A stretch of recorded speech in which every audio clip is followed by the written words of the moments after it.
What is going on, YouTube universe? Welcome to the Hip and Shoulder, where today, ladies and gentlemen, we take the time to reflect once more on another round of AFL action.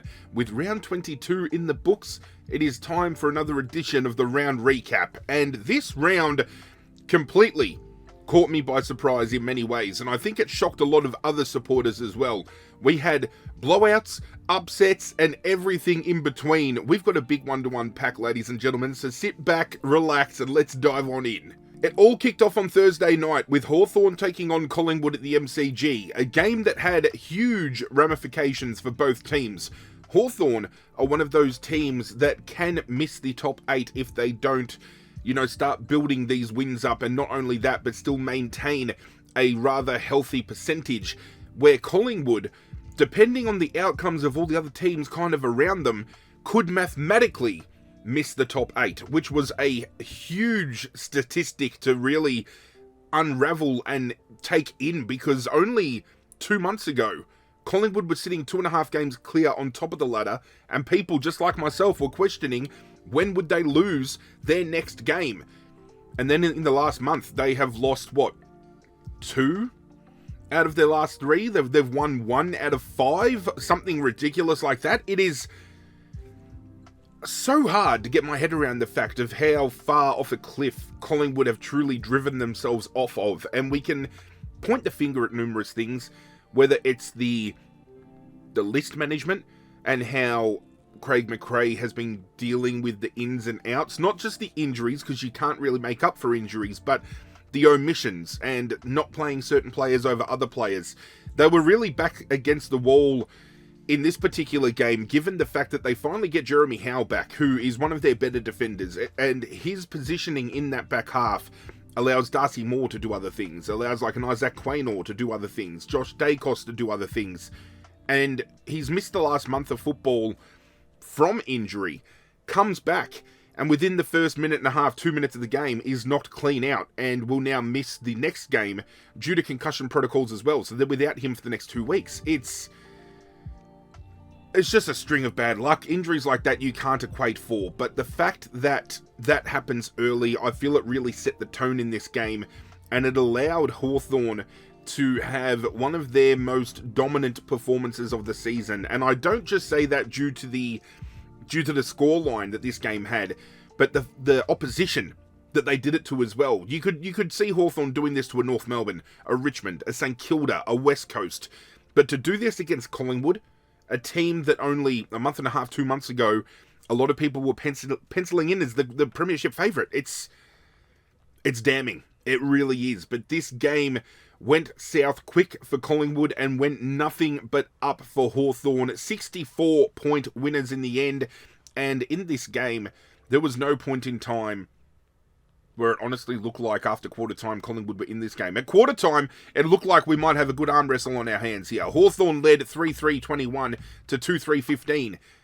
And then after that, it was just an absolute avalanche from Hawthorn. And it was one of the most, I dare use the word, insipid from performances we've seen from Collingwood all year. At halftime, Hawthorn led 10-3-63 to 3-6-24. Three-quarter time, 14-5-89, leading 4-9-33. And the final score line was 17-8-110, defeating 6-10-46. It was a game that their willingness to win contests was out the window, and the commentary team from Fox Footy said it best. When Jeremy Howe went down, they said that moment in time could shape the rest of the game, not because of the omission then of Howe from the game, but the psyche of his teammates. Seeing a teammate go down, rattling the core, kind of shifting attention more so to how's your teammate doing rather than the game that's at hand. There were so many aspects, I feel, that you could throw at Collingwood and it would stick. But they are just dropping the ball at the wrong time. Now, I am one of those people that will agree. At certain times of the season, you would rather cop a loss or two at this point in time, rather than head into September and then get bounced out in straight sets. But we are now facing a very stark reality that Collingwood have gone from 2.5 games clear on top of the ladder to potentially not even making the top 4 come the end of the year. That's the reality we're looking at. I think they are at this point in time now locked into finals because of some other outcomes we had from this particular week. Those statistical chances kind of fumbled a little bit, so Collingwood are lucky, I feel, on that part, because the brand of football they are playing right now almost has them look like a shadow of their former selves. It is very unfortunate. Collingwood fans are upset. I'm assuming the players would be absolutely livid. Can they bounce back? I definitely think so. I think we'd be going the early crow if we counted Collingwood out, because we've seen Collingwood backs up against the wall before come out swinging. And when you're in this position, you really don't have anything to lose. You've got everything to gain. It's going to be an interesting watch to see how they handle the rest of the season, let alone their finals campaign, because their momentum has completely just dropped off. Whereas Hawthorn, a big win like this, they ride that momentum. The Hollywood Hawks thrive on it, and it's going to be very interesting to see how they now fare. And even if they make it into finals at all, it's going to be an interesting watch the next couple of weeks over, the outcomes that go down and the teams that make it, because you have teams like Hawthorn here that have won emphatically, but might drop out of the top 8 if, other outcomes don't go their way. For the stats for this game, they absolutely dominated disposal, had 76 more disposals around the ground, 70 more kicks, they had 10 more handballs, but it was the kicking game. It was, again, one of those games where the better teams in the competition definitely do it the best. They maintain possession. They're happy to switch to the other side of the field, open up space, maintain possession, slow down momentum, and get the speed on your own terms. Hawthorn did this brilliantly. Disposal efficiency wise, they were only 5% better than Collingwood, so it's not you're not notching up to the fact that Collingwood were getting the ball and just turning it over. There definitely were some mistakes, though, defensively that allowed Hawthorn to creep in and score goals that they shouldn't have. The first goal that Nick Watson kicked for the night, tapped down his throat straight from Darcy Moore, who was looking for, Isaac Quaynor to maybe come around and grab it instead, but he tapped it down the throat of the opposition. Just little things like that. Stoppages, Hawthorn actually were very dominant in that area, and I feel Lloyd Meek absolutely towed Darcy Cameron up. Now, Darcy Cameron, I feel this year, has easily been within the top 5 ruckman of the competition, and for Lloyd Meek to get a hold of him and make him almost non-existent was a huge performance. They won contested possession, they won uncontested possession. Both teams had the same amount of turnovers, but again, it was just being able to slow down play and getting quality out of the quantity you had. And they may have had like 70 odd more kicks around the ground, but they made sure every one of those kicks meant something. This was a game that was a true team performance, and when it comes to me sitting down here and now having to determine who to give votes to for this game, it was incredibly hard, because I had a look at the coaches' votes for this round, and some of the votes that I've given this week don't align with the players that have been getting coaches' votes, and that is the beauty, I suppose, of doing a thing like my MVP award, like the AFL doing their coaches' award, like anybody else on a social media platform that likes to put their own opinion and own twist on things. My decision making is going to be completely different to yours at home. So if you agree or disagree with the players I give votes to, who makes team of the week, maybe even some of the comments I come out with, let's have a discussion about it down in the comments down below.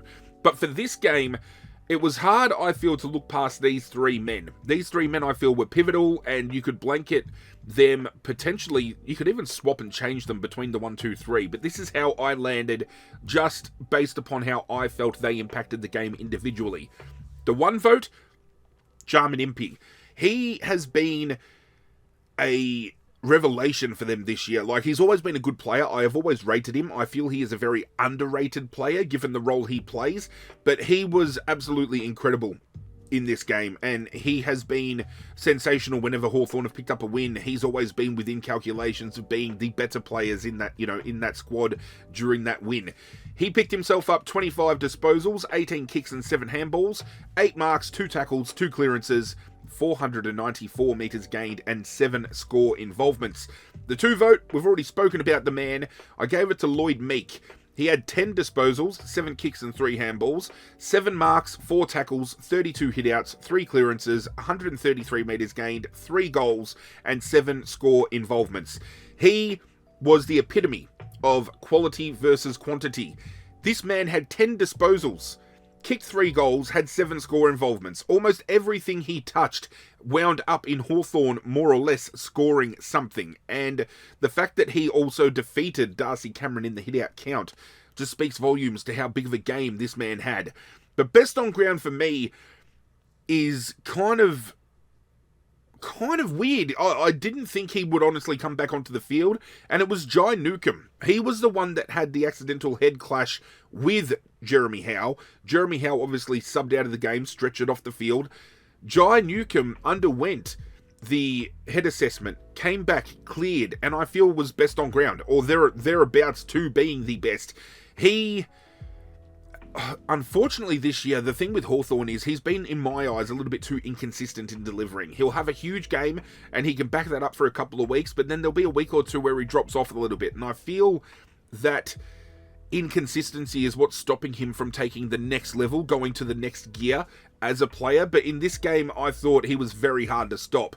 28 disposals, 10 kicks and 18 handballs, 5 marks, 2 tackles, 7 clearances, 226 metres gained, 1 goal, and 11 score involvements. Hawks are flying. Hollywood Hawks have got it back. When they get their ball movement underway, they look absolutely incredible. It's just a damn shame that we have seen the rise of one club and the fall of another. Come September, both of these teams are going to be in very precarious positions for many reasons. None intertwining, and they're definitely their own. Hawthorn are just needing to find the consistency in their game to move forward. Collingwood are just going to have to dig deep and try to find momentum again, because as I've said over numerous videos on this channel already, when it comes to football teams being able to ride momentum, there is no bigger team in the competition that does it than Collingwood. We saw earlier this season, when they're 40-odd points down to the Gold Coast, they start building that momentum back up. The crowd gets around them. They only just fell short in that game. They can bounce back, and they can do so in a pretty big way.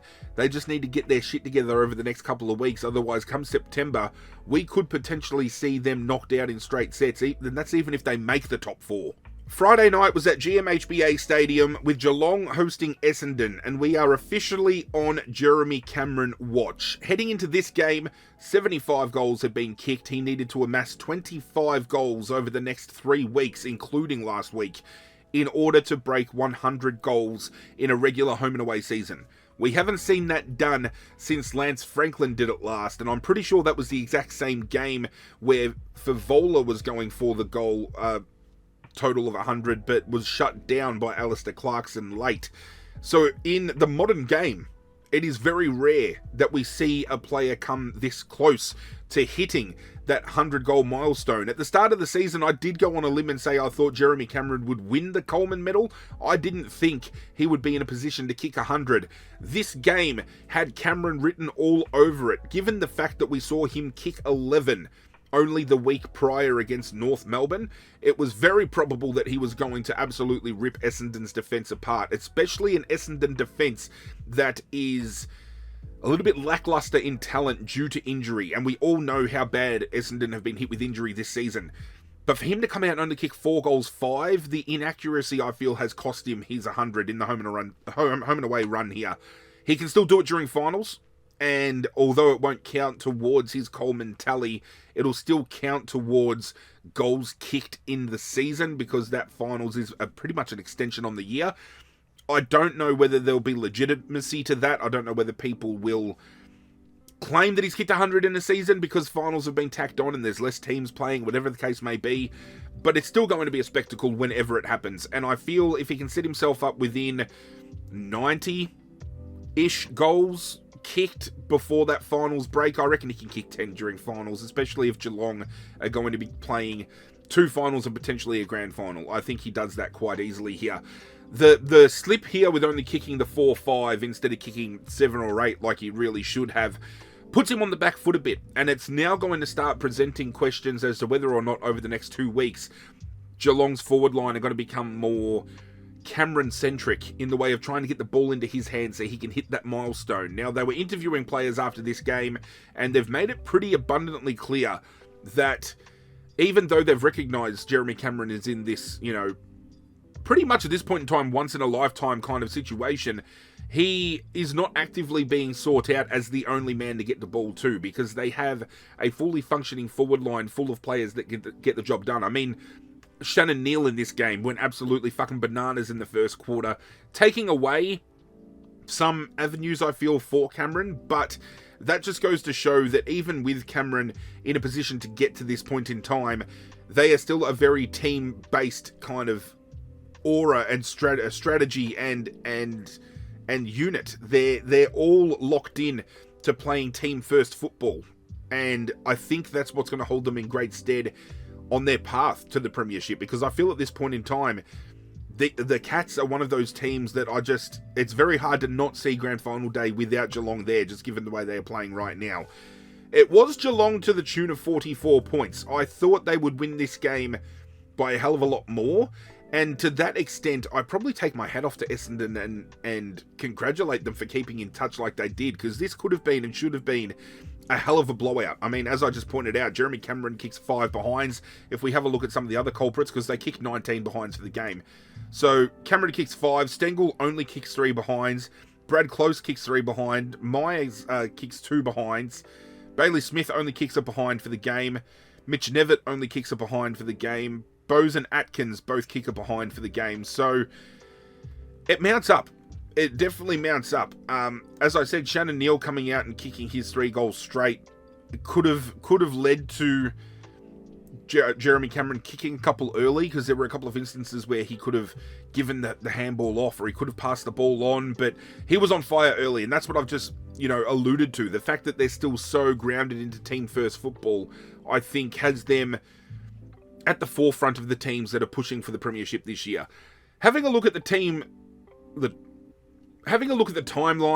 it kind of speaks volumes to itself, really. It does show that there was a little bit of a comeback Essendon's way going into the third quarter, but I think the gap was too far to be stemmed by that point in time.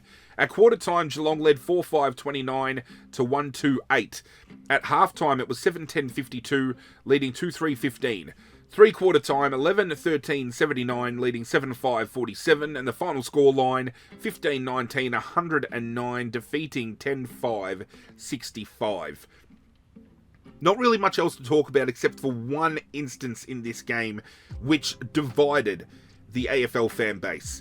Dylan Shiel pushes his opponent into a pack in which an Essendon defender has gone airborne to mark a ball, has had his legs taken out from underneath him, hits the deck, and I believe if I look at the match report, he was subbed out of the game due to concussion. No, it says here. At three-quarter time, Luol was replaced by Jai Menzie, but Luol doesn't have an injury listed here, but it still looked very hard. It's hard to rewatch it. It was a sickening landing. If he didn't get concussed, I'm fucking surprised. But Dylan Shiel, at the point of this recording, has gone to the tribunal, and the tribunal gave him 1 week.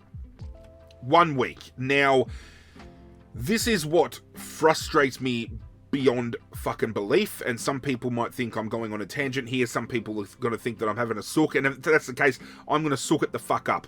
Ryan Mansell pushed that young St Kilda player real early on in the season, and that player ended up concussed and subbed out of the game. Ryan Mansell gets 3 weeks, and the AFL pretty much set the standard at that point in time, saying that this act of pushing a player into the contest is going to be punishable by suspension, and precedent has now been set. We have, since that moment in time, seen numerous examples of that shit go down. We've seen Logan Morris push Darcy Moore into a pack, which caused blood to come from Darcy Moore's ear. Nothing was done about that. Brodie Myercheck only got a fine for pushing Nick Vlosten directly into a pack. We have seen numerous other instances. We've seen Jeremy McGovern's career ended because Jake Melsham pushed him into a pack.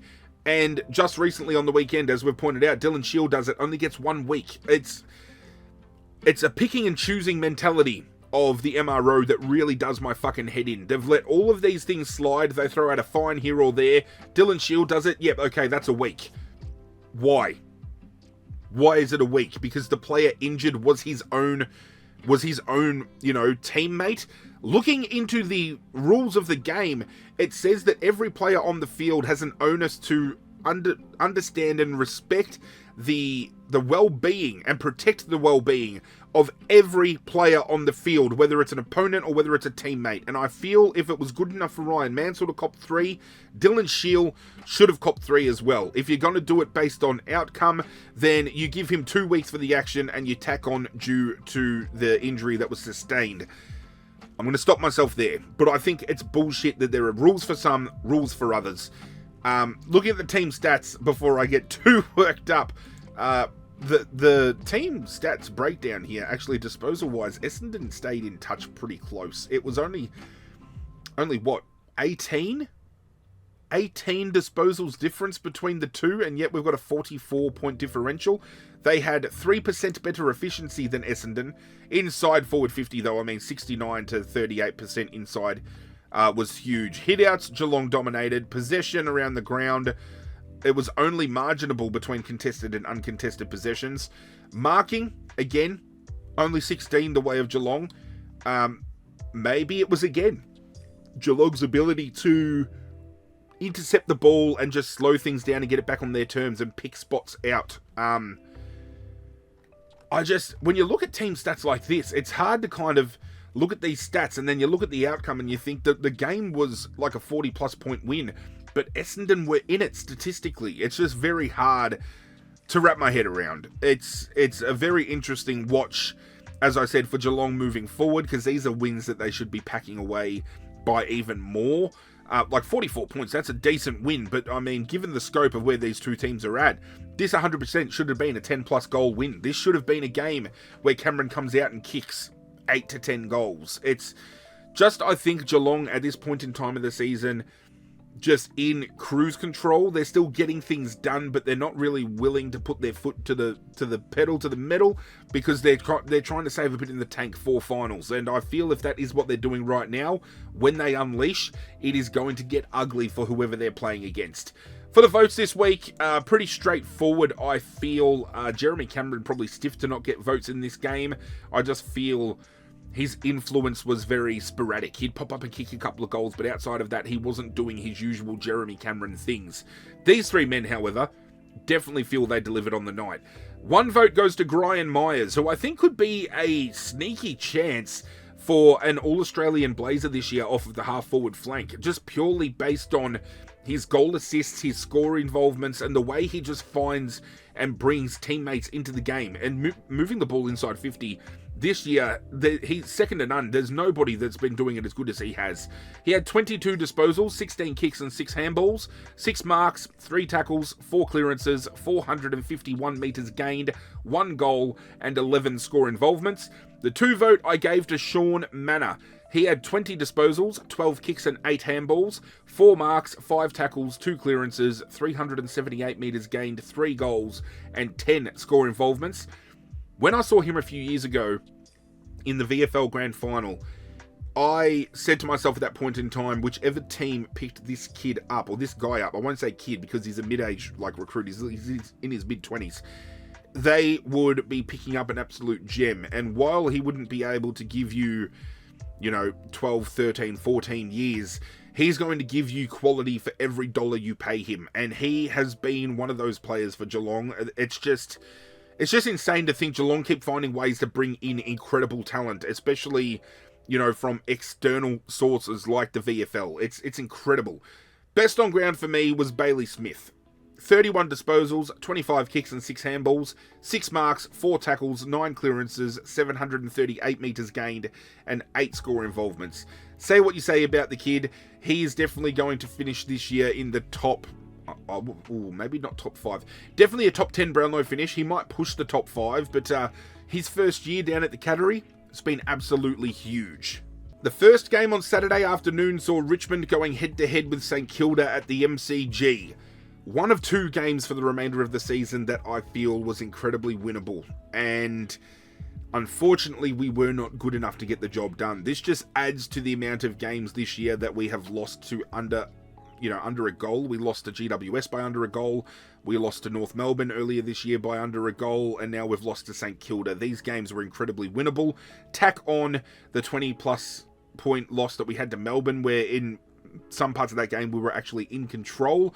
we could be looking down the barrel of Richmond having won 8 to 9 games at this point of the season, which would have been huge for the club. And while I continue to have people getting stuck into me saying, Zirra, you know, they're still rebuilding, you've got to keep the faith. I keep the faith, don't get me wrong, but it's still incredibly hard to swallow losses like this. We can't blame the team is rebuilding when you lose by 4 points, when there's some errors made by senior players that, I'm not going to say cost you the game, but go a long way to killing momentum. I mean, with a minute or so left on the clock, Camden McIntosh has an easy handball over the top to Tom Brown, but instead tries to take on the tackler, gets caught running too far. Earlier on in the piece, only a couple of minutes prior to that, 2 Richmond players running into forward 50, they handball the ball off to one another. There is a 3-on-1 situation on one side of the forward 50, you've got Noah Bolter running in by himself on the other side, and instead of kicking it to Noah Bolter, they go to the 1-on-3 and they get an easy clearance out of there. It's just indecision and poor decision making like that haunts you, especially when you lose a close game, especially to the tune of 4 points. It's a bitter pill to swallow, but at the same time, when you look at how badly St Kilda absolutely demoralised Richmond by at the start of the season, to lose by 4 points here, does that show that there has been steady enough improvement? Because this is definitely a different lineup that played comparatively to the first, point of the season. We've got a lot more young kids playing this time comparatively to the first point of the season. So maybe there is a lot of light to hang on to out of this game. I'm not sure. Breaking down the timeline, at quarter time, St Kilda led 3-2-20 to 1 straight 6. At halftime, they led 5-3-33 to 4-5-29. At three-quarter time, Richmond had managed to turn it around, 6-8-44, leading 5-6-36. And the final scoreline was 8-8-56, defeating 7-10-52. We weren't without our chances. We had more scores generated. It's just the fact that we were very inaccurate in front of goal, which hurt. It really did. We had some really gettable opportunities that were squandered, and it's just deflating.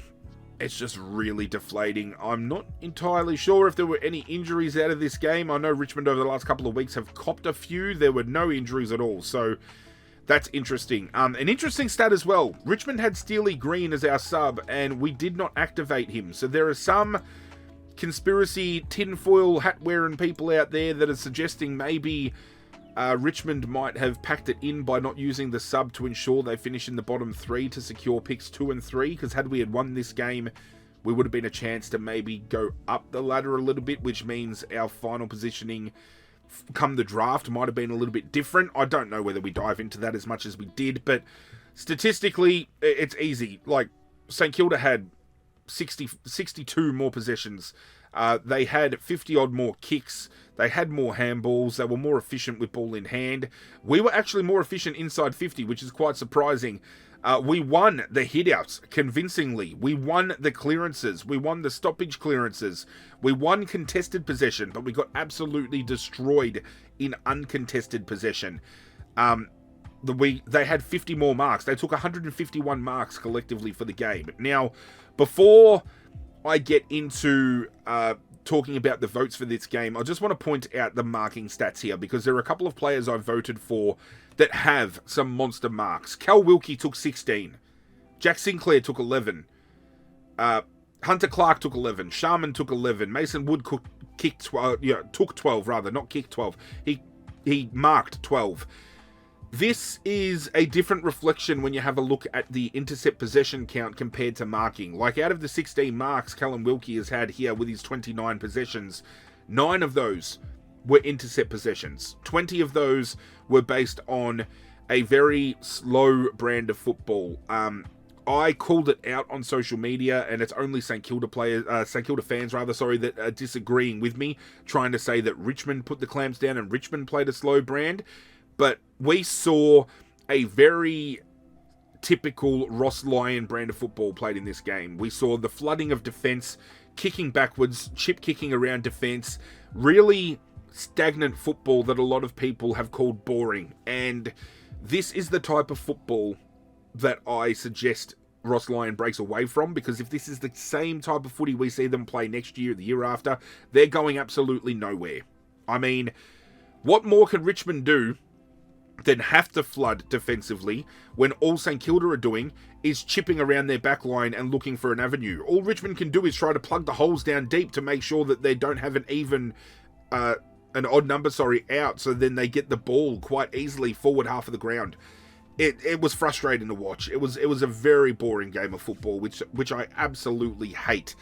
But it happened, and unfortunately, Richmond didn't get the win. It broke me a little bit, but the 3 votes I gave, as much as I would have loved to have given a vote to a Richmond player, I feel these 3 players, even though I just pointed out the obvious with Cal Wilkie, I feel these 3 were instrumental in being able to get St Kilda playing the game on their terms, as boring as it was. If I was to pick a Richmond player out to vote for, it would have been Jack Ross. I thought he played one of the better games for Richmond all year that he has played. But the 1 vote I did give to Cal Wilkie, despite only 9 of his 29 being intercept possessions, he still was incredibly hard to get past. And there's no sugarcoating it. When it comes to defensive acts and defensive pressure, he's one of the best in the competition.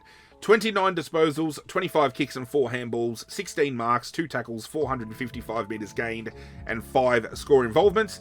The 2 vote I gave to Jack Sinclair.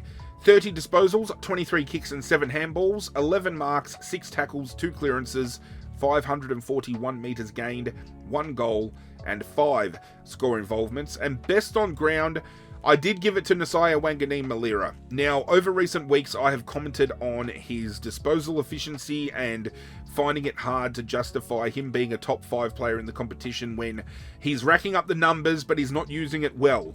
His disposal efficiency in this game was actually quite incredible, comparatively, especially to where his standards and his average is at.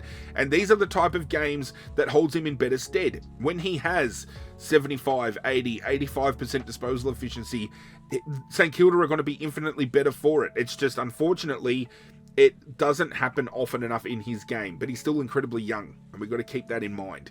He had 33 disposals, 25 kicks and 8 handballs, 7 marks, 1 clearance, 656 metres gained, 1 goal, 7 score involvements. Sad day to be a Tiger, maybe an equally sad day to be a St Kilda supporter, because I saw a lot of people on social media saying a win's a win. Yeah, look, a win is a win.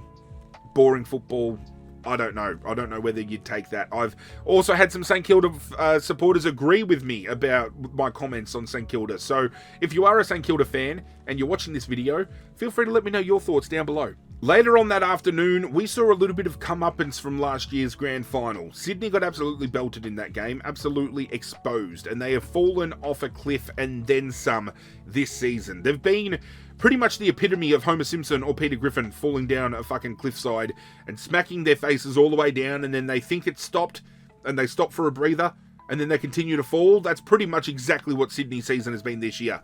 But they made an absolute meal of Brisbane, and even though Brisbane ended up falling just short by 2 points, Sydney's momentum throughout this game was incredibly hard to stop, and I was left scratching my head at many parts, especially during the third quarter, as to where this effort has been this season. We know that Sydney have been struggling to function forward half of the ball all year.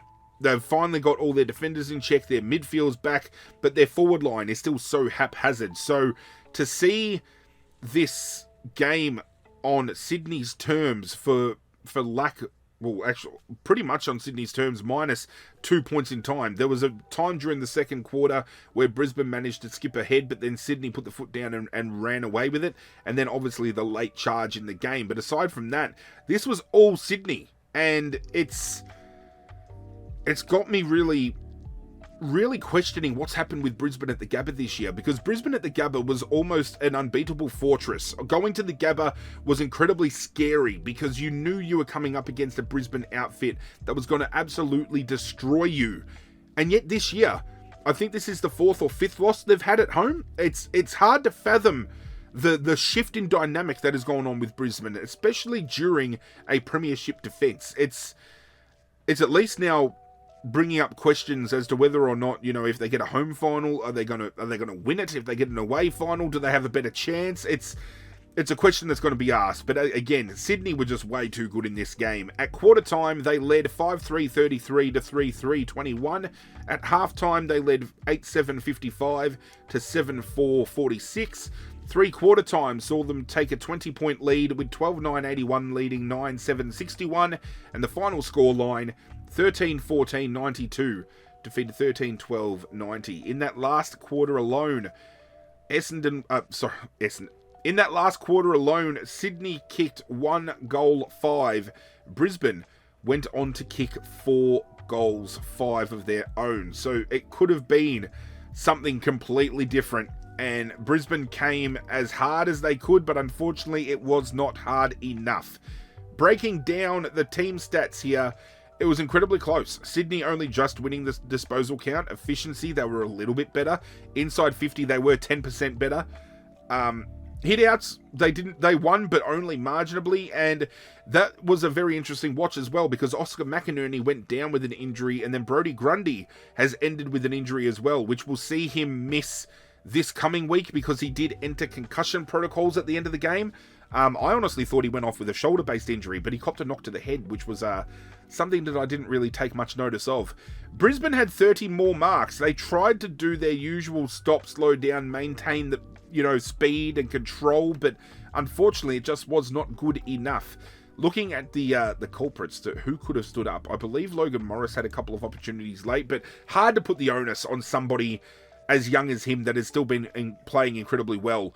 There was a blaze away shot from Zach Bailey in that final term that could have resulted in something different, maybe. It was a hard watch from the perspective of expecting better from Brisbane, I suppose. The finish was great. Like, the finish was exciting, because I love seeing a team, backs against the wall and just come out swinging and make it a memorable game like this was in that final term. But Brisbane should have put Sydney away by 40, 50 points, if we're being real. Like, if these guys are wanting to defend their premiership and potentially go back-to-back, they need to be doing a hell of a lot better than what they did in this game, because as I've said numerous times with Brisbane this year, if you're going to leave the door open for the better teams, they're going to absolutely smack you, and they got done by a team that has been undergoing an identity crisis throughout 2025. They don't even know who the hell they are, but they managed to get the job done here, which is what counts. They could be a team, Sydney, that has influence on outcome within that top 8, given who they play against. And those teams are the best teams to watch come this time of the year, because I love seeing a little bit of a shake-up in regime and just seeing where people land. Speaking of where people land, 3-2-1. Having a look at the coaches' votes for this game, I'm actually quite surprised that 2 players that I've picked here for my votes were so far down and only just got 1 or 2, because I thought their influence on the game was a hell of a lot bigger than what they're giving credit for. The 1 vote I threw to Will Ashcroft. He gathered himself 31 disposals, 17 kicks and 14 handballs, 6 marks, 5 tackles, 4 clearances, 473 metres gained, and unfortunately, I forgot to write down his score involvement statistics, so let's bring that up real quick, shall we? He had 10 score involvements on the game, which was the highest by any Brisbane player on the field. The 2 vote I gave to Josh Dunkley. He had himself 31 disposals as well, 18 kicks and 13 handballs, 5 marks, 7 tackles, 6 clearances, 450 metres gained, kicked the 1 goal, and he had himself 6 score involvements. I just thought their work inside for Brisbane was a huge catalyst to them even being in a winnable position come that late charge in the final term. Best on ground, though, I feel it was Isaac Heaney, and he was very hard to top. He had 23 disposals, 14 kicks and 9 handballs, 6 marks, 1 tackle, 3 clearances, 387 metres gained, 5 goals, and 10 score involvements. He has been a little bit off the pace to where he was at last year, but to see he still has games like this in him, Sydney fans should get excited, because next year you come back in fresh-faced, you get your forward line set again. I really feel Sydney can truly be a contender next season, and I'll say it right now, I'll go early. Lock Sydney in for a top 8 finish next year. I said it. Saturday night saw Carlton host the Gold Coast at Marvel Stadium. This was a game well, I was kind of forced to play my hand, at least in my tipping competition, by picking Carlton as my guaranteed pick of the round, and I genuinely thought Carlton could have given this game a red-hot shake. Played at Marvel. Gold Coast don't really travel to Marvel all that well. They don't have anything more that they could do worse at this point in time, Carlton. So when you're in that position, you just throw everything at the wall and hope something sticks.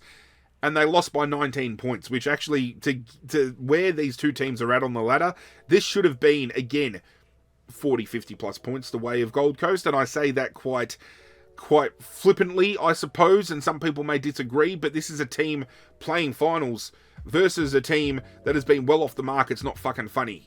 So to fall only 3 kicks within the game, I think Carlton did themselves incredibly well. Scoreline will show that the runaway just happened because it was yet again a tale of two halves where Carlton are somewhat competitive in a half of football, and then they leave a charge way too late, especially when the game just blows out of proportion during the third term. At quarter time, Gold Coast led 5-4-34 to 3-1-19. At halftime, it was 8 goals 7-55 rather to 5-1-31. Three-quarter time blowout was 12-12-84, leading 6-3-39. And then in the final term, Gold Coast went on to kick 1 goal 3, finishing 13-15-93, with Carlton going on to kick 5 goals 5, finishing 11-8-74. Again, it was that third term blowout that just put Carlton way too behind the 8 ball, and we've seen that happen way too many times this year. We have seen halves of football and quarters of football where scores have been pretty much non-existent. This is a team that I feel, when it comes to reality versus expectation, once again, I've said it before, I'm going to double down on this bitch. They have been the worst team in the competition this year when it comes to that retrospect. Obviously, West Coast have been the worst because they've only won 1 game. But when you consider Carlton were a premiership favourite, second, in fact, heading into the year, versus where they are right now, only having won a couple more games than Richmond and North Melbourne have, yeah, you've fell short of your expectation severely. They had a meeting with Michael Voss last week. 5 hours that meeting went for, and they determined that he will stay on for next season. I don't think Michael Voss is their man. I think they fucked up. I think at the end of this year, they should have part ways with Michael Voss. Let's start fresh. Could you get any fucking worse considering what you've had this year? I don't know. If they don't deliver next year, Michael Voss is gone, and it could even happen before the end of next season. Breaking down the team statistics, let's see how bad it got, shall we? It actually wasn't that bad at all. Gold Coast had 3 more disposals. They had more kicks but had less handballs. Disposal efficiency was pretty on par. Inside 50, pretty on par. They had 20 more hitouts, but they pretty much drew even with clearances. Again, this is another game where statistically it shows that Carlton were a hell of a lot more competitive than what the scoreboard really suggested. This is a game where, 19 points in the end, 3 and a bit goals, could have been a hell of a lot closer. I mean, the only stat that the Gold Coast absolutely blew out of proportion was they had 31 more marks. But again, we know the Gold Coast are one of those teams that like to mark the ball, slow things down, and move it around defensively. And that's exactly what they did. When it comes to the players that performed incredibly well, you could have thrown a blanket over a handful of the Gold Coast players. I feel there weren't really many Carlton players. The only ones that I feel that really stood out, I thought Cooper Lord in defence was rather good. Oliver Hollins played a good game. Patrick Cripps was serviceable as well. And Francis Evans kicks 4. So he had a pretty outstanding day individually. But for the rest of the game, and for all the other players playing, it was just all the way of the Gold Coast Suns here. It was hard to look past any of them, and that's why I've decided to hand out 3 votes to three Suns. Go figure. The 1 vote I gave to Ben King. He had 9 disposals, which was just straight up 9 kicks, 7 marks, 3 tackles, 284 metres gained, 6 goals, 7 score involvements. I mean, he kicked 6. They win by 3. I mean, yep, you know what? He's pretty much done it off his own boot, so let's chuck him a vote. The 2 vote goes to a man that's just getting better with age, and that is Touk Miller. 25 disposals, 14 kicks and 11 handballs, 7 marks, 7 tackles, 5 clearances, 277 metres gained, and 10 score involvements, but it was hard to look past this man who could be in line for an All-Australian Blazer, and that is Matt Rowell. 30 disposals, 13 kicks, 17 handballs, 4 marks, 8 tackles, 9 clearances, 519 metres gained, 13 score involvements, and best on ground in my eyes. He was hard to look past, and the grass down at Marvel must have been nice. He had a good old munch before the game, and he got himself invigorated and ready to go. Gold Coast are going to play finals for the first time in their existence. Going to be an interesting watch where they play those finals too. If they land in a configuration where they can play at People's First Stadium in that first week, we are going to see Gold Coast move on a hell of a lot further in this finals campaign than I think some people are ready to admit and recognise and accept. The final game on Saturday night might not have ended with a kick after the siren, but how about a kick just beforehand? One to win the game by 6 points. In an outing that I didn't think would actually be this close. We got a very competitive Port Adelaide in this game that took on Fremantle at Adelaide Oval and fell to a singular kick by the returning captain in Alex Pearce. It was an absolute ripper finish. You had Connor Rozee up one end, kick a goal to bring them back to a tied ball game. He was cramping and he dug deep and did the captain thing that he needed to do. And then the ball gets moved in the dying moments of the game into Fremantle's forward line, and we get a flying mark from the captain, who's supposed to be at full back, mind you, marks it inside 50, has enough composure to go back and kick himself the goal, and they win by 6 points. Absolutely huge, because this was a game they needed to win. And in winning this game, I believe they've found themselves in the top 4, and I've been saying this for weeks. If Fremantle can get into that position, they are going to be incredibly deadly. Come September, they are the dark horse officially in this race. I feel out of all the teams that are being spoken about, your Geelong, your Adelaide, your Brisbane, your Collingwood, Fremantle is not getting paid enough attention here. They are the ones that I feel can get the biggest scalps because nobody's paying them any mind. Looking at the timeline here, this was a very interesting game because it was blown out of proportion early. Port Adelaide came back and stemmed flow and momentum for huge parts of the game, and then Fremantle pinched it in the dying moments. At quarter time, they led 4-5-29 to 4 behinds. At halftime, they trailed 8-5-53, leading 7-9-51. Huge turnaround in that second term by Port Adelaide. At three-quarter time, they led 11-8-74 to Fremantle's 9-12-66, and then the final score line was 13-14-92, defeating 13-8-86. Huge game in many retrospects here, because Fremantle obviously looking for a top 4 finish, locking in that top 8 spot as well. Port Adelaide just fighting for a little bit of respect, especially with Travis Boak coming out during the week announcing that he is going to be retiring, which he goes down in history as one of the best Port Adelaide players to play the game. He goes down as a player that I feel no one would actually hate Travis Boak. Like, he's going to have to be retiring as one of the most beloved players, just widespread. He's never done anything in his career, I feel, to warrant any hate, and he's just so watchable when he's on. And obviously, tacking onto that, it's been announced within the last 48 hours that Nat Fyfe is going to be retiring as well. 2-time Brownlow medalist, arguably the best docker to ever play the game if you're discounting Matthew Pavlich.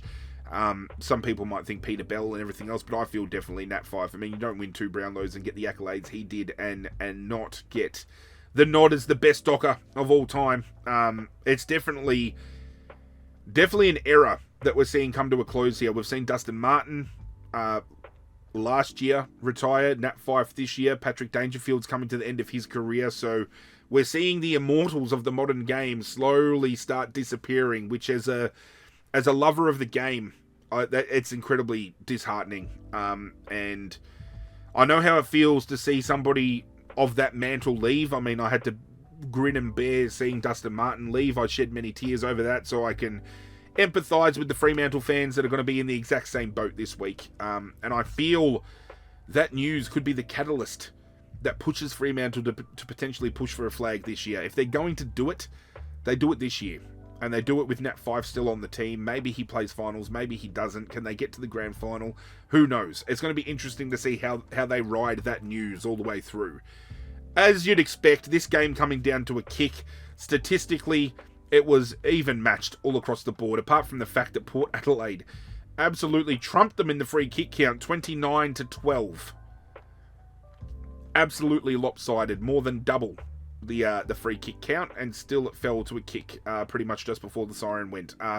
And Port Adelaide had 31 more marks for the game as well, so put that into consideration. And out of those 31 more, there was one man on the ground that went absolutely fucking bananas. We'll talk about that in a minute. But breaking down the 3-2-1 for this game, a couple of players may be a little bit stiff. Travis Boak may be a little bit stiff here.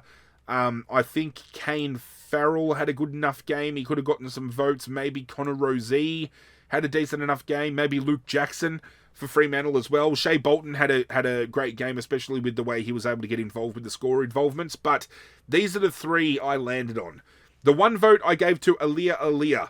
22 disposals, 18 kicks and 4 handballs, 17 marks, 1 tackle, 412 metres gained, kicked the 1 goal, and as far as score assists, because I've fucking failed to get them up again, he had himself, as I scroll down, he had 5 score involvements, which is huge considering the role he plays. Like, he plays as a deep lockdown defender.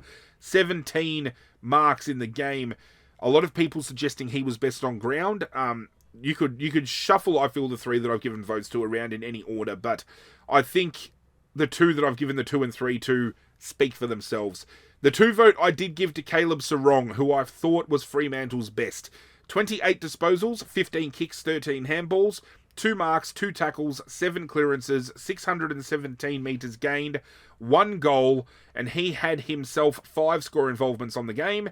And best on ground I gave to Zach Butters. He has been a big part in kind of turning Port Adelaide's fortunes around, even so slightly since he's come back. I mean, they were getting blown out of proportion before he returned. I don't know whether he'll be at Port Adelaide next year. A lot of talk around Hawthorn offering a lot of money.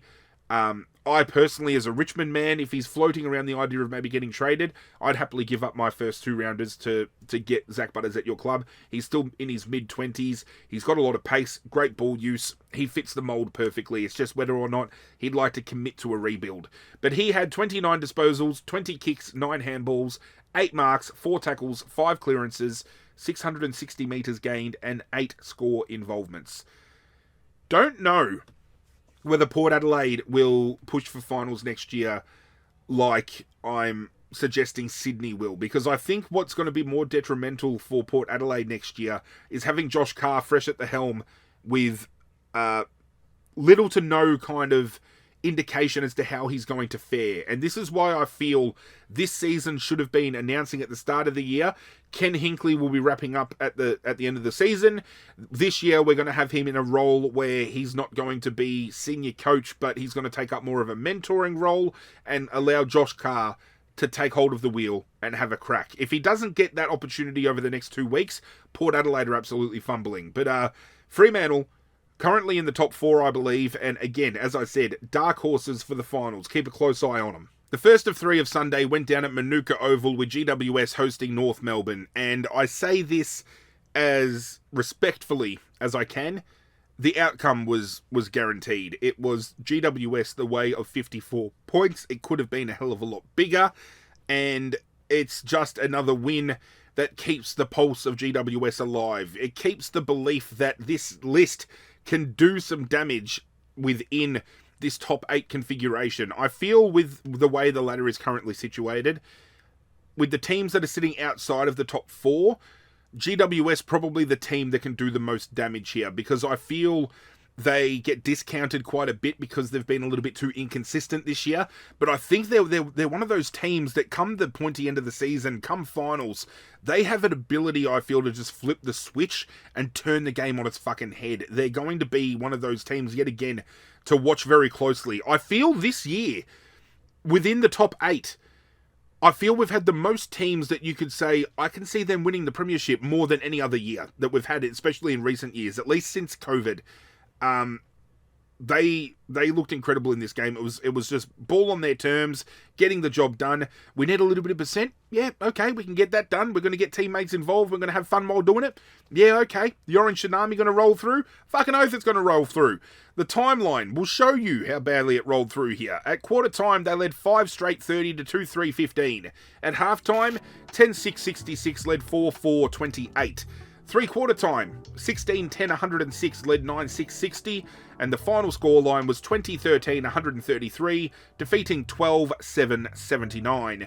It was, as I said, just an easy breezy win for GWS. It looked effortless in part, and it's unfortunate to say that, but when you're coming up against a team like North Melbourne that is deep-rooted in playing youngsters and still very much as some might not want to admit it, within a rebuilding kind of structure and still getting games into these kids to hit a different level when the time comes, these outcomes are going to happen. And I said it to my friends this week talking about the footy, there will come a time where this competition will see teams like Geelong, Collingwood, Brisbane, all drop off the top, and it'll be teams like Essendon, Richmond, North Melbourne, West Coast, all hitting the top, because all these young kids they're getting games into are going to hit their straps, and the other teams currently that are sitting up the top that have all these older top-ended, quality players that are going to disappear are going to leave gaping holes in their structures. So I say it lightly now that North are going to be copping losses like this, but there's going to be a time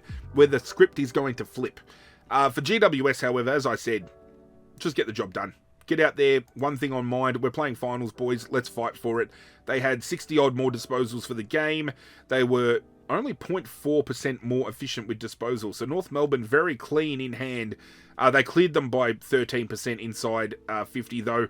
They lost the hitouts, but won the clearances. So they were roving to Trish and Cherry all game. The uncontested battle is where it happened, 40-odd clear, and they had 20 more marks. So yet again, their back half, a Lockie Whitfield, a Lockie Ash, they're going to love getting control of the ball, moving it around, chipping it around to one another, getting momentum back and shifting control. They're one of the better teams that does it in the competition. So, to no surprise, they got it done comfortably here. Any injuries out of this game? I think there might have been. Yes, Riley Hardman went down with concussion. I did remember somebody got hurt, I just didn't remember who it was. So Hardman will not play for North Melbourne next week. I can't remember if we had any Jesse Hogan in this game, or whether he is out for the year, injured. I think he is. So I don't know whether Jesse Hogan will be coming back for finals or not, how bad that injury is. It has been announced that Jake Stringer has injured himself as well, so the severity of that to be looked into. If they lose Hogan, they lose Stringer, they start losing some firepower out of that forward half, and then you start throwing question marks around a little bit here. But when it comes to the votes, 3-2-1, all the way of GWS, these three men led the charge right from the first bounce.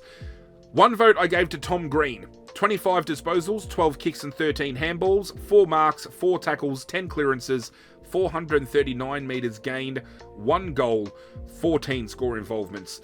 He is another player that I would love Richmond to really have a crack at getting on board. His grandfather has ties to our club, and I feel there could be a desire deep down within that may want to see a Tom Green kind of link up with that family heritage a little bit and play for Richmond. At least I would like to think so. I know we've had a crack at him in the past, and then he went and re-signed with GWS. Can we pry him out of the contract, especially when Tasmania come around sniffing? Because I feel Tom Green could be one of those players that they target hard as one of their marquee talents.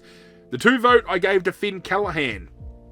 Another man who is at least now starting to justify the figures that St Kilda were starting to throw out that they were going to pay him. Another man I would love to have at Richmond, but I just don't think it's feasible. I'd love to have so many players. You've only got so much salary cap. How many players are going to want to play in a rebuilding team? I don't know. But Finn Callaghan, since coming back from injury, has been huge. And he went big in this game as well. 31 disposals, 13 kicks, 18 handballs, 4 marks, 8 tackles, 8 clearances, 363 metres gained, 1 goal, and 10 score involvements. And best on ground to me was the returning captain, Toby Green. He missed against the Bulldogs, and I said his omission due to suspension was going to be huge, because not only does he bring leadership, he brings X factor, and he brought it in this game. 23 disposals, 18 kicks, 5 handballs, 10 marks, 4 tackles, 2 clearances, 590 metres gained, 3 goals, and an equal game high 14 score involvements. GWS just getting it done. I don't know who they play in the next 2, but be scared if you're playing a team in the bottom tier of the teams this year, because GWS are starting to get up on a roll. As for their opponents in North Melbourne, a lot to hang your hat on this year. They play, I think, Richmond this coming week, maybe down in Tasmania, so a very gettable win there. Could see them get out of second last and move to third last, which isn't a big swap, and in the grand scheme of things for Richmond, doesn't really change much, because we would still have picks 2 and 3 in the draft, regardless of where we finish up here, but a very gettable win coming up. They might want to hang their hats on a win, and I feel they've got it in them to do so, especially if they can be a little bit competitive. But GWS here on a roll. Can they do damage in September? Let's keep a close eye on them. Sunday afternoon saw yet another finish for the round that came down to a singular goal. It was Melbourne taking on the Bulldogs at the MCG, and this had disaster written all over it for the Bulldogs. Everything needs to go their way in order to play finals this year. They need to win every single game on their run home, and this very much so at one point in time looked like it was not going to go their way. It looked like Melbourne were going to skip away with the win and put a dagger in the heart of every Bulldog around the country.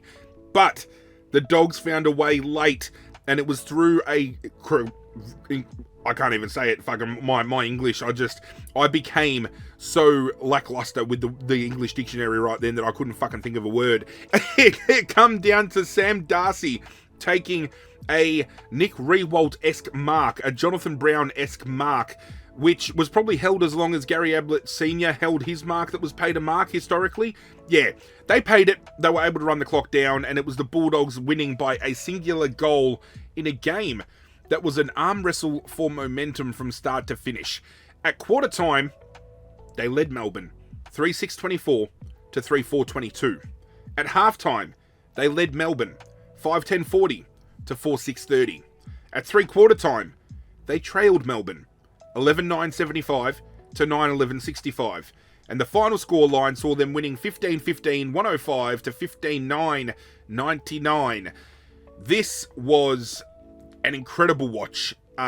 It was one of the games of the round, in my opinion. Both teams having a decent crack. I thought the Bulldogs were going to absolutely monster Melbourne in this game, but to their credit, they hung in incredibly tough.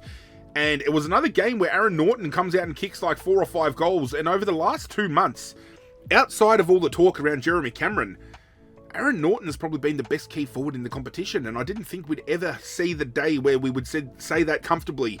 Are we now seeing his worth? Are we now seeing him deliver the prospect of what he's been paid to deliver? Because he's got one of those contracts that I feel was blown out of proportion, and he shouldn't be getting paid that amount of money because he hasn't lived up to it.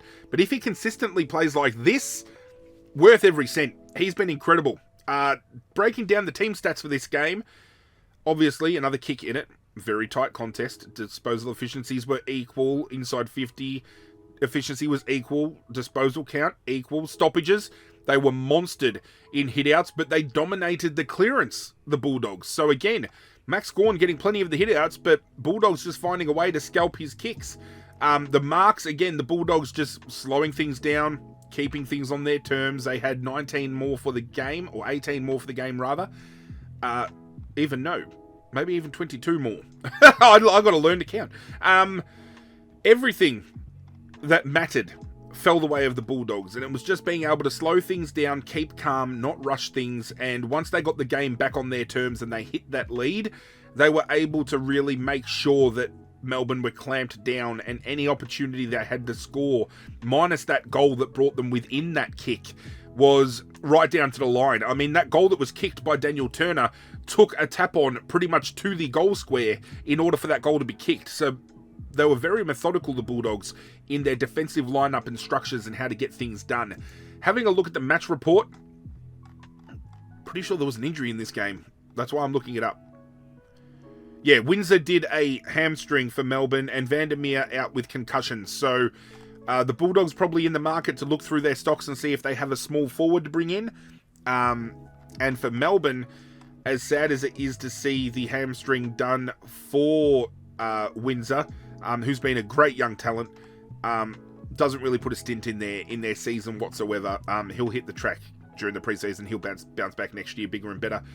But again, Melbourne's been one of those teams this year that I feel has been a little bit of a letdown as well. But I think comparatively to the other teams around them, we could probably have seen this outcome coming just with, again, and we've spoken about it heavily throughout the year, just the preseason they've had this year, all the talk around Clayton Oliver and obviously Petrarca, Max Gawn again thrown under the bus, Simon Goodwin now sacked.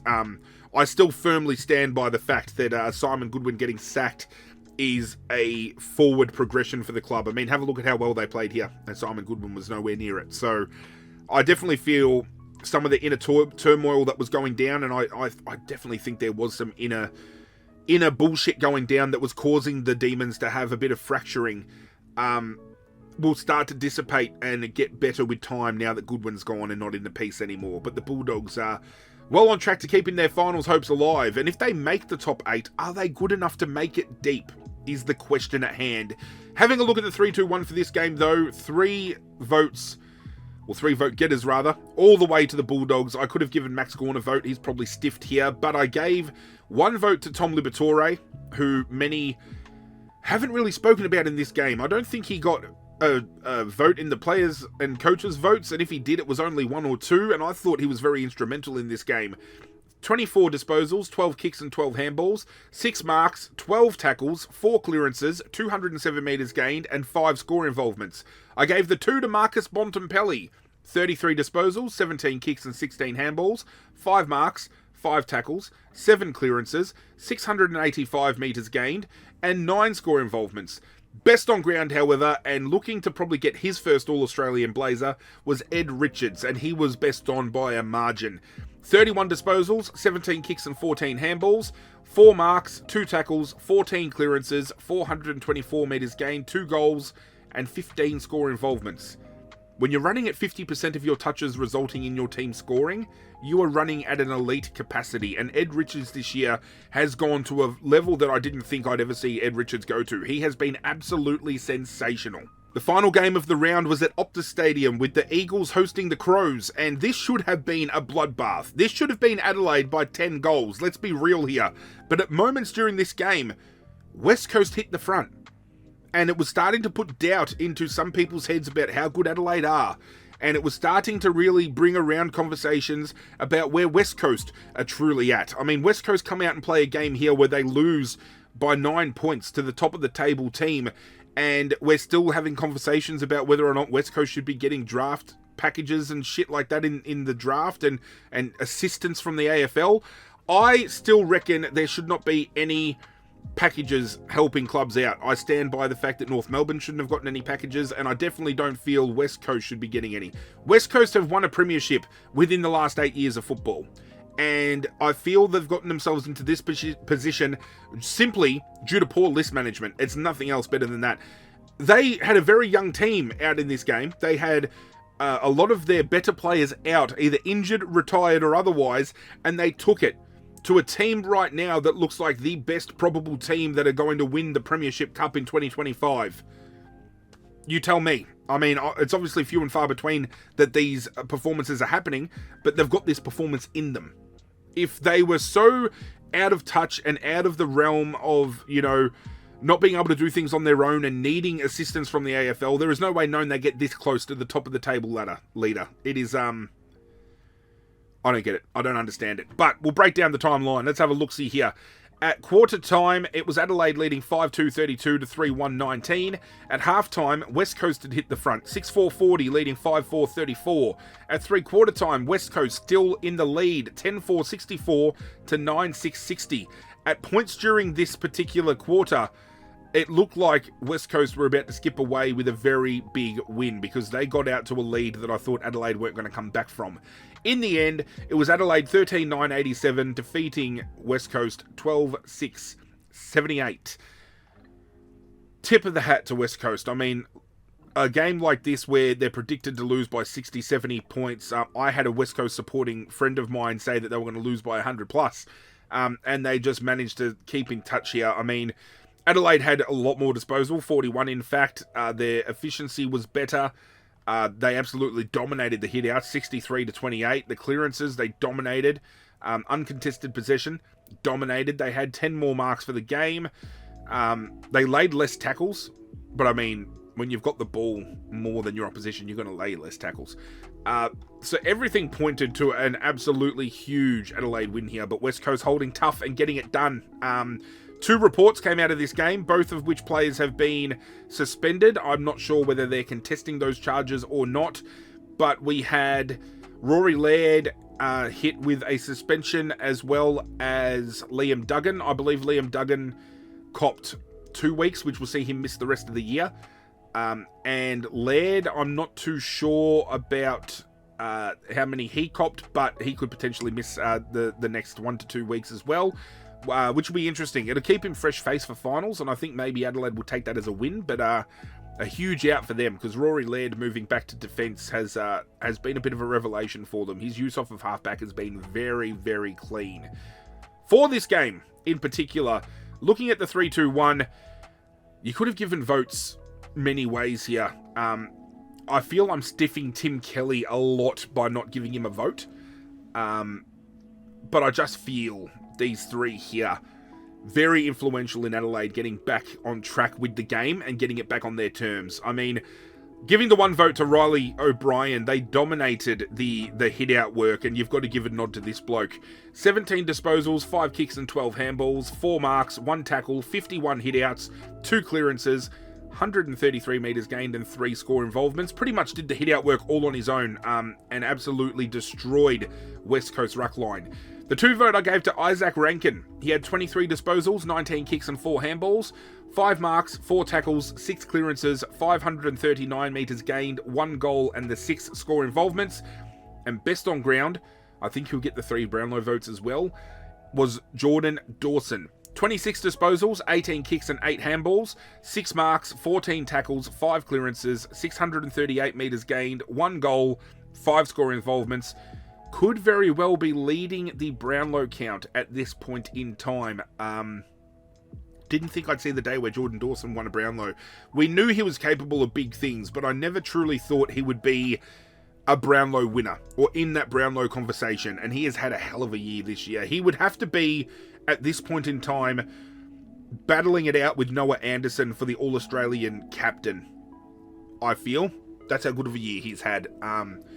Adelaide just find a way to get the win, though. Now sitting pretty on top of the ladder, having overtaken that spot from Collingwood. And again, at this point in time, hard to not see them playing in the grand final this year. With all the votes tallied up for round 22, this is how the top 5 for my MVP award for the 2025 season is currently sitting. In 5th place on 25 votes, we have Fremantle's Caleb Sarong.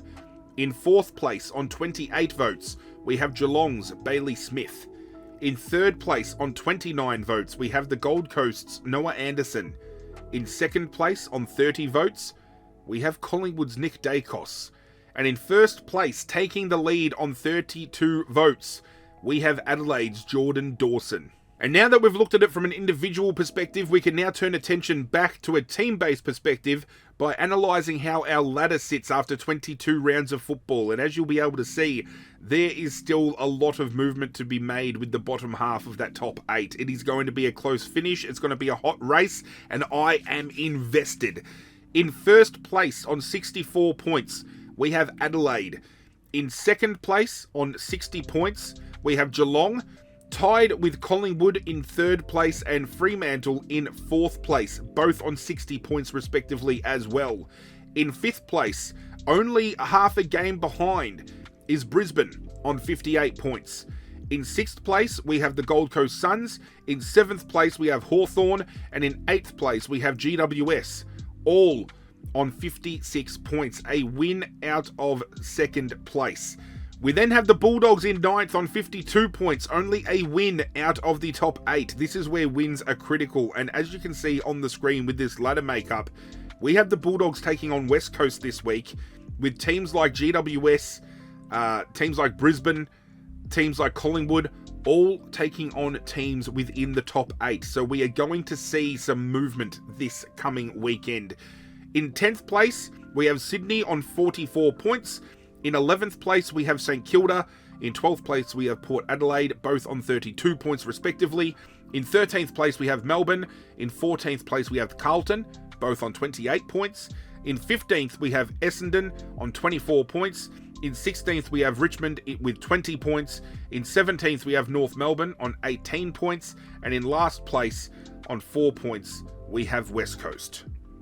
There is but one thing left for me to do before we can officially recap this round, and that is to announce my team of the week for round 22. Again, some players stiff, but I feel the players I have landed on were the best for their team and amongst the competition in these roles. And again, if you agree, if you disagree, it creates the perfect discussion point. So let's talk about it in the comments down below. But this is how my team looks for round 22.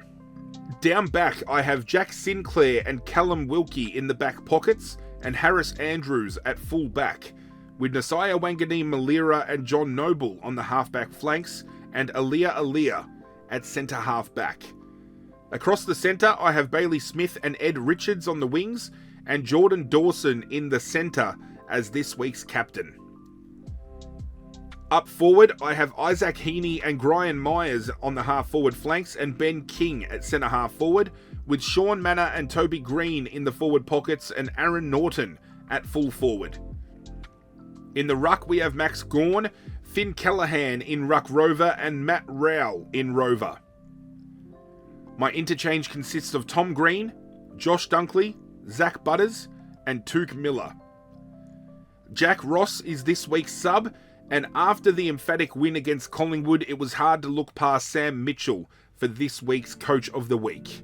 That is it, ladies and gentlemen. The round has been officially recapped, and we now officially have 2 weeks of the AFL home and away season to go. It has come so quickly. The wait during the preseason to the season coming around feels so long, but then when the season gets here, it goes by so fast, and I absolutely hate that. But thank you for joining me for another video. Do hope you guys enjoyed. If you did, do me a favor and hit that like button down below. Hit subscribe if you want to get on board the community we're building here.